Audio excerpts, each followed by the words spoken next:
नमस्कार मैत्रिणींनो, तर आज सुद्धा एक नवीन रेसिपी घेऊन आली आहे तुमच्यासमोर. ती म्हणजे इन्स्टंट तयार होणारे रव्याचे आप्पे.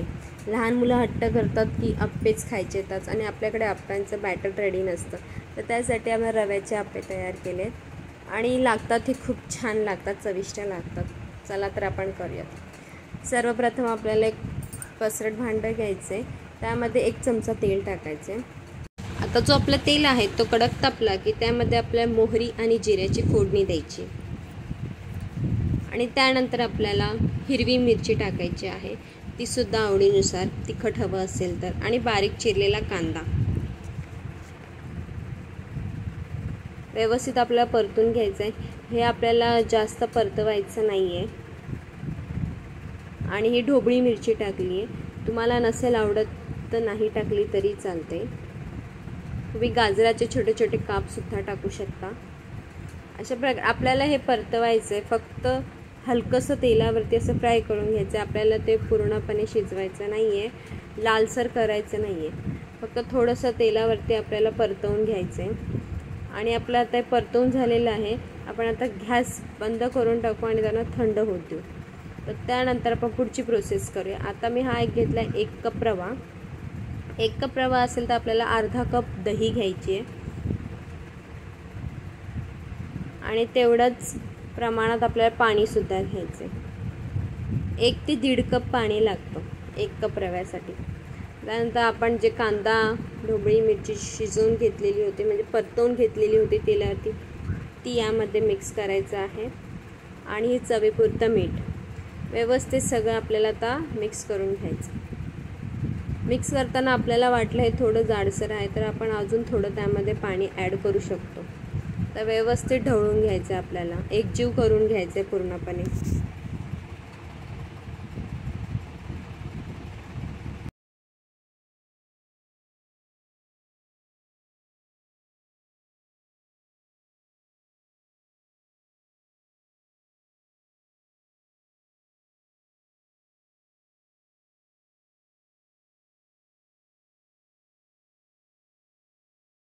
अशा प्रकारे आपला एकजीव झाला, त्यावरती आपण झाकण ठेवून द्यायचे आणि हे आपल्याला 10 ते 15 मिनटं तसंच ठेवून द्यायचे.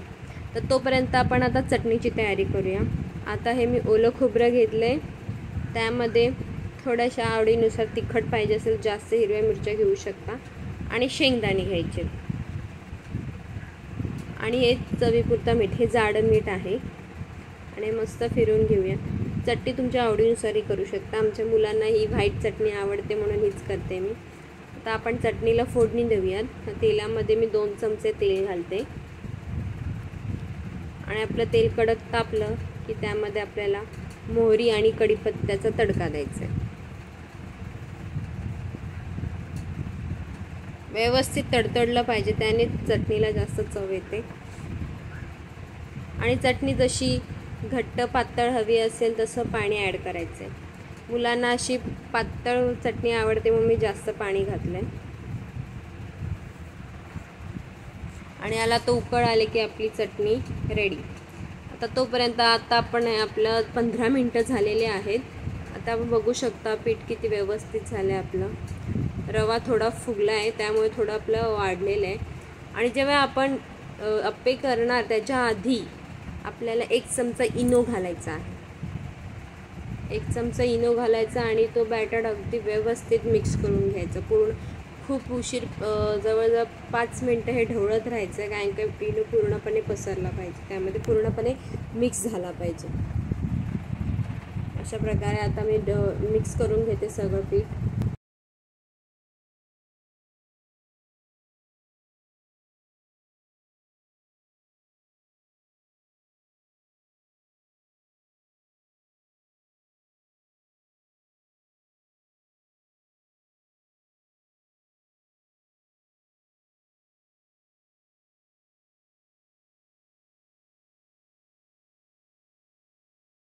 आता आपलं मस्त मिक्स झालेलं आहे, बघू शकता. अशा प्रकारे ठेवायचं आहे. आणि आता आपले आप्प्यांचं पात्र ठेवले मी, ते तापलं की त्यामध्ये आपण थोडं थोडं तेल घालूयात. तेल घालावंच लागतं, कारण जे आप्पे जे खाली चिटकायला नको म्हणून. अशा प्रकारे सगळ्या आप्यांच्या पात्रामध्ये मी तेल घालते थोडं थोडं. आणि जे तेल आहे तो जास्तही कडक तापून नाही द्यायचं आहे. कडक तापलं की आपण टाकल्याबरोबर आपले ते आप्पे खालून करपून जातात. म्हणून साधारण तेल तापलं की आपल्याला एक एक चमचा त्यामध्ये टाकायचा आहे. आणि नेहमी टाकायच्या वेळेस आपल्याला ढवळून घ्यायचं आहे, कारण रवा जो आहे तो खाली जाऊन बसतो म्हणून. तर अशा प्रकारे आता आपण साईडच्या कप्समध्ये टाकत घ्यायचं, कारण आपलं मधलं जे आहे ते मधलं जास्त तापलेलं असतं, त्यामुळे मधलं लवकर करपतं. मग साईडचे सगळे मी फुल करून घेते, नंतर मध्ये टाकते.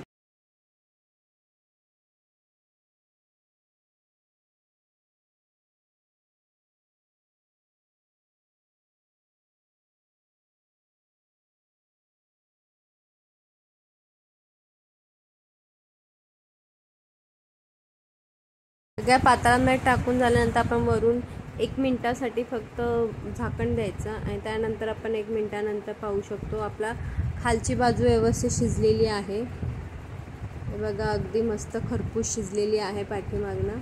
तर आपण हे सगळे आप्पे आता पलटी करून घेऊयात. अशा प्रकारे मी सगळे आप्पे पलटी करून घेते.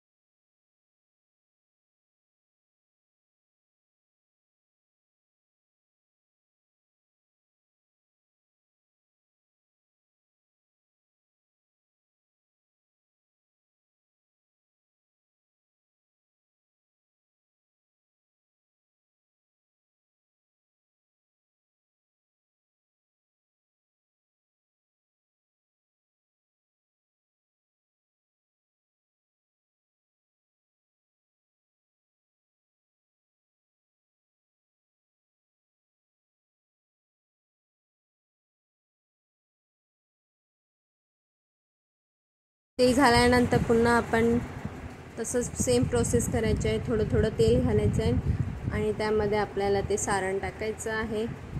आणि दरवेळेस नेहमीप्रमाणे सांगितल्याप्रमाणेच की आधी टाकायच्या आधी आपल्याला व्यवस्थित ढवळून घ्यायचे ते पीठ, कारण रवा जो आहे तो खाली जाऊन बसलेला असतो. अशा प्रकारे पुन्हा मी सगळे भरून घेते.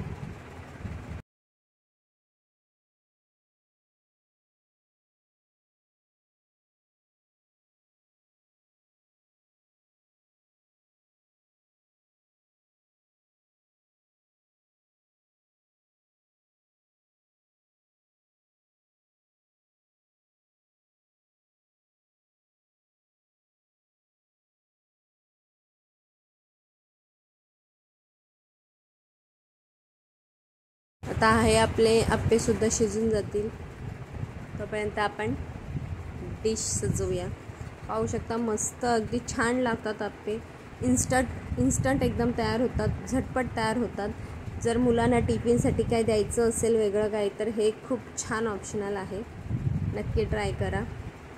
आणि कशी वाटली ही रेसिपी नक्की कमेंट करा.